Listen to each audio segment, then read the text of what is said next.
उत्तर प्रदेश राजनीति का गढ़ है और इसके बिना दिल्ली की गद्दी पर बैठना मुश्किल ही नहीं, नामुमकिन है। इसीलिए यूपी में चुनाव कोई भी हो, उपचुनाव हो या फिर विधानसभा चुनाव, दोनों काफी अहम हैं। यही वजह है कि एक बार फिर से चुनाव की तारीख बदल गई है। यूपी में विधानसभा उपचुनाव में अब 13 नवंबर की जगह 20 नवंबर को वोट पड़ेंगे। हालांकि नतीजे पहले से तय तारीख 23 नवंबर को ही आएंगे। चुनाव आयोग ने यह फैसला 15 नवंबर को होने वाले कार्तिक पूर्णिमा के स्नान पर्व के चलते किया है। आयोग का आदेश आते ही समाजवादी पार्टी समेत कई विपक्षी दलों ने बीजेपी को घेरना शुरू कर दिया है। सपा प्रमुख अखिलेश यादव ने कहा कि ये बीजेपी की पुरानी चाल है, हारेंगे तो टालेंगे। वहीं मैनपुरी से सांसद डिंपल यादव ने कहा कि हमारे अच्छे काम से बीजेपी में कहीं ना कहीं हलचल मची हुई है। आप सांसद संजय सिंह ने कहा कि बहुत अजीब बात है कि देश के प्रधानमंत्री और सीएम के हिसाब से चुनाव के कार्यक्रम बनाए जाते हैं। आगे अखिलेश यादव ने कहा कि पहले मिल्कीपुर का उपचुनाव टाला, अब बाकी सीटों के उपचुनाव की तारीख। बीजेपी इतनी कमजोर कभी न थी। दरअसल बात यह है कि यूपी में महाबेरोजगारी की वजह से जो लोग पूरे देश में काम रोजगार के लिए जाते हैं, वो दिवाली और छठ की छुट्टी को लेकर यूपी आए हुए हैं।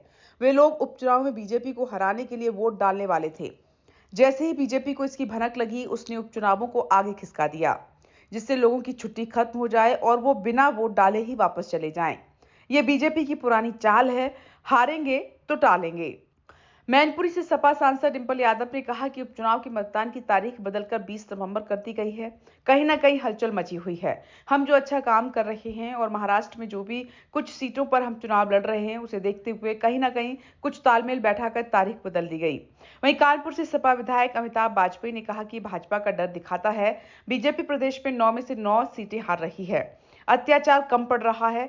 सपाइयों का उत्पीड़न करने के लिए समय बढ़ाया गया है। ईवीएम मशीनों की सेटिंग पूरी नहीं हो पाई है, इसलिए तारीखें आगे बढ़ाई गई हैं। आप सांसद संजय सिंह ने कहा कि बहुत अजीब है कि देश के प्रधानमंत्री और सीएम के हिसाब से चुनाव के कार्यक्रम बनाए जाते हैं। जब मोदी जी उद्घाटन कर लेंगे तब चुनाव की घोषणा होगी, जब सीएम उद्घाटन कर लेंगे तब चुनाव की घोषणा होगी। ये चुनाव आयोग पर गंभीर सवाल है, जिन्होंने यूपी उपचुनाव की तारीख बढ़ाई है। उपचुनाव में आम आदमी पार्टी सपा के प्रत्याशी के लिए प्रचार करेगी।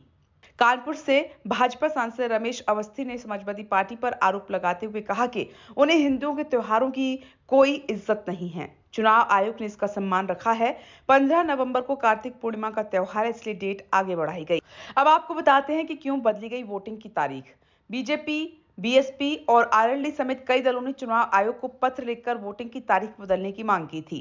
इन पार्टियों ने कहा था कि 15 नवंबर को कार्तिक पूर्णिमा का स्नान पर्व है। इस दौरान कुंदरकी, मीरापुर, गाजियाबाद और प्रयागराज में मेला होता है। अगर 13 नवंबर को वोटिंग हुई तो बड़ी संख्या में लोग वोट नहीं डाल पाएंगे। लिहाजा मतदान 20 नवंबर को कराना ही ठीक होगा। चुनाव आयोग ने 15 अक्टूबर को अयोध्या की मिल्कीपुर को छोड़कर बाकी 9 सीटों पर उपचुनाव का ऐलान किया था। मिल्कीपुर से जुड़ी एक याचिका हाईकोर्ट में विचाराधीन है, इस वजह से वहां अभी चुनाव का ऐलान नहीं किया था। Bureau report, India truth.